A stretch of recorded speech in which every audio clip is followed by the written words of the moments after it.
Hi everybody, it's Louisa Thomas here from Move Well Studio in Wetherby.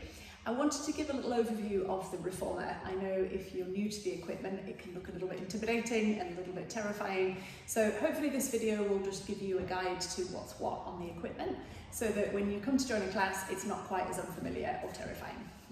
So the great thing about the reformer is that everything on the equipment can be adjusted to make it either more comfortable, more spacious, harder work, less effort, whatever you need.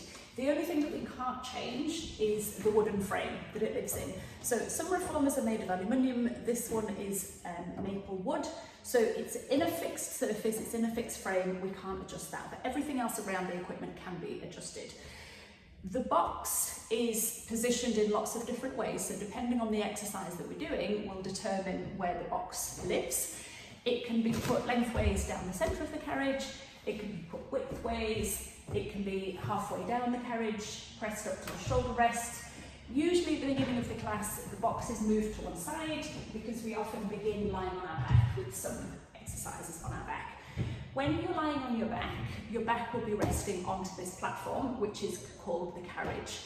The carriage is designed to move, and it's that movement that creates the challenge of resistance, of balance, of stability that your body is working through the equipment. So the carriage movement is determined by the springs that live down at this end. I'll show you those in a moment. But if you're lying on your back, your head will just be resting on this headrest, and your shoulders will just be comfortably resting underneath the shoulder rest. So I'm just going to show you a lying position so you've got an idea of how that would look. You're resting on your back of your neck is nice and tall, shoulders just resting lightly against the shoulder rest. You want to make sure that there's a little bit of air between your shoulders and the shoulder rests, so you're not being squashed by them, but you're also not so far down that your body could slide up and down. So there's a little bit of contact. The headrest can be adjusted if it feels more comfortable. So if you feel that you want to be up on an incline, you would lift the headrest up and you would move the little wooden block that sits behind it, and that will just lift it up slightly if that feels more comfortable for your neck or for your shoulders. If you prefer it to be down, you'd lift it up and move that wooden block out of the way and pop it back down. The carriage moves because of the springs creating some pull and some push. The springs are down at the end of the carriage, and they look like that. So they're all different colours, and the different colours determine how much resistance there is. The heaviest on this equipment are the red springs. A green spring is worth half a red, and a yellow spring is worth half a green. So you basically have one full, a half, and a quarter spring. Unlike traditional weighted exercises, the springs don't always determine how easy or difficult the exercise is. Sometimes it's easier if you have a heavy spring because you get a little bit more support from the equipment. Similarly, sometimes a light spring means less resistance, therefore less effort. It very much depends on the exercise. To change the springs, you'll unhook it from the little tab and let it drop down, and that's all you do.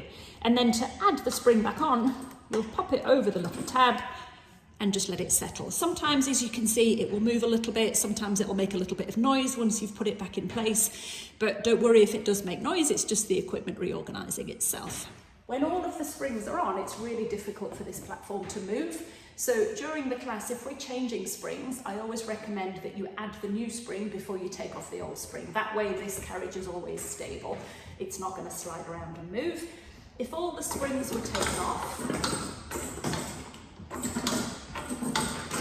then this carriage can slide around. It's not got anything to stop it from moving, which means there's more chance of fingers or hair or clothes or whatever getting caught in it. So we always try and make sure that there's at least one spring on at all times, unless we're doing a particular exercise where we don't have any springs on. And again, to put the springs back on, you'll just hook them onto the little white tabs, make sure they're nice and secure, and for example, if I only put some of the springs on, the carriage would move, but it would be a lot more challenging because I've now got the resistance of the springs stopping it. The other thing that we can adjust on the equipment is the foot bar. So if you were lying on your back, your feet would be resting onto the foot bar, and we'd start with some exercises to wake up the feet and the legs. The foot bar can be moved by lifting it either a little bit higher or a little bit lower. And to do that, you'll hold on to both ends, pull it towards you, and then put it into the position that you want it to be in. Once it's moved, click it into place. Make sure it's nice and secure, it's not going to go anywhere, so that when you come back to doing the exercise, you've got this nice fixed, stable surface to support you. Moving a little bit further up the equipment, you'll see near the shoulder rests, these two pegs that have some straps sitting over them. The straps are two different lengths. There's a longer strap, which generally are for leg or feet exercises. And then inside the longer strap is a shorter strap, which we'll generally use for hand or arm exercises. So if you're putting your hand into the strap, you want to make sure your thumb is free and the strap is draped across your palms. If you're putting your foot into the strap, ideally the strap is draped over the arch of your foot. It's nice and flat, it's nice and spacious, so that your foot feels really secure once it's in position. If you're not using the straps, try to make sure that they're put back onto the pegs just so that they can't drop down and get tangled.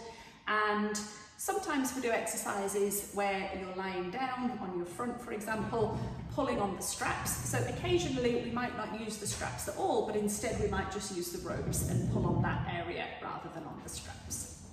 If you're new to one of our classes, I'll ask you to complete an intake form before you join the class. That happens when you make your booking in our online system, and it's really important that you give me as much detail as possible in that intake form, particularly if you're struggling with an injury or there's something that I need to know about that's going on in your body, so that I can help you to adapt any exercises that we need to adapt.